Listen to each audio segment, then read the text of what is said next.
today's video guys is nandito tayo sa Naiya Airport, Manila. So, ayan guys, hindi may kakilala pala ako kanina na isa ba daw ako, nagtanong siya kanina kung isa ba daw akong OFW. So, sabi niya na may stayhanan daw ang mga OFW. So, ayun na guys, na-try ko na, ayan yung OFW lounge. So, libre pagkain dito guys. May mga satanghon sila. Ayan may mga coffee. Kung gusto mo mag-coffee, may coffee sila. May mga drinks din sila na kasi-klase yung kulay. May tubig. So, marami tayo dito mga kababayan. Ayan, iba-ibang country to ang papuntahan. So, tapos yung room na ito, parang function room ng mga talaga, mga OFW. So, ayan dito tayo sa loob. Ang lamig pa naman ng aircon. Tapos ang linis. Special talaga yung mga OFW. So, ayan, may kakilala tayo dito pa-Kuwait ka ate, diba? Nag-register ng, kailangan pala ng e-travel registration. So, nagpatulong siya sa atin guys. Kasi ayaw mag-login yung niya, yung account niya. So, nagpatulong siya. Kanina pa ito nagka-monitor sa kanyang cellphone, hindi pa rin nakapasok.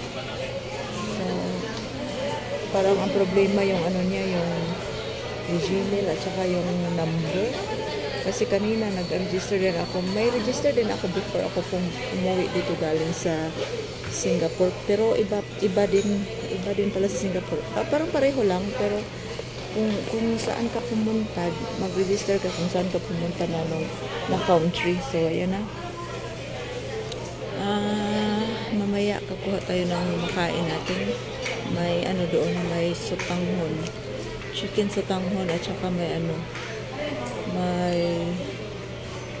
chicken sotanghon at saka may ba yun? Yung arroz caldo pala, arroz caldo. At saka may masarap yung cupcake nila. So, ayan, iikot tayo mamaya kasi pinabantay tayo ng ating kaibigan kasi dito na yung ating luggage. At saka yung kaibigan natin ay nag-toilet. So, ayan yung gamit niya. Ayan, may marami dito sa kabila. May mga ka-OFW din tayo. Ayan, mga kababayan natin yan. So, hindi ko alam kung saan sila pupunta. Basta lahat dito is mga OFW ang pumasok. Hindi makapasok yung ibang mga outsider dito. Kailangan talaga kunin ang passport kung easy bago ka pumasok dito. So safe dito guys. So meron naman sa labas, kaso lang okay naman sa labas. Kanina dyan kasi ako sa labas, doon sa harap ng check-inan, nakatulog ako kasi paglapag ko kaninang umaga, yung flight natin galing sa Cebu hanggang sa Manila is September 1, tapos na-delay ako. Ang flight ko is 11:15 na nakalarga na kami mga 2:22 ng umaga. So ang nangyari guys is hindi tayo nakatulog. So paglapag namin dito sa Naiya is 4 AM something. So ayun, diretso talaga sa hindi nyo ba alam guys na naabutan ako ng bagyo guys. Ang lakas ng hangin, parang itulak ka talaga pag naglakad ka. Pero kailangan ko talagang maglakad kasi kailangan ko talagang pumunta sa yung diagnosis hindi yung paanahin ba yung doon ka magtiti. So kahit na malakas ang ulan at saka hangin, sasabak kayo guys kasi kailangan, kasi akala ko i-cancel yung flight ko, hindi pala pinatuloy.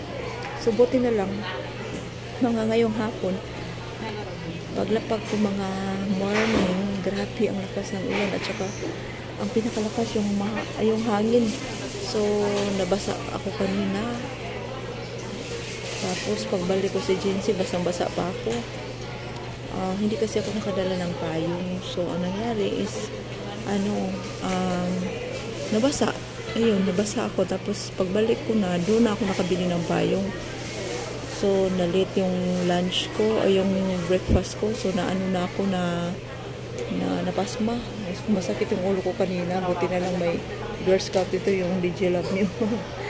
Nakainom tayo ng saridon. Tapos, biglang nawala siya, guys. Hindi talaga pwedeng magkasakit kasi sasabak tayo sa trabaho. Ibang challenge na naman to. So, noon ay sa Singapore, ngayon ay sa Hong Kong na naman tayo, guys. So, shout out na pala sa inyong lahat dyan. Sa mga bisita natin, shout out. Sa mga kaibigan natin na nasa YT, pasensya na po na nakita nyo naman yung mga pumasok sa premiere ko na hindi nyo ako nakita sa aking premiere, sa sarili kong premiere kasi sobrang busy natin. Dito tayo nagwara-wara sa kabilang planeta.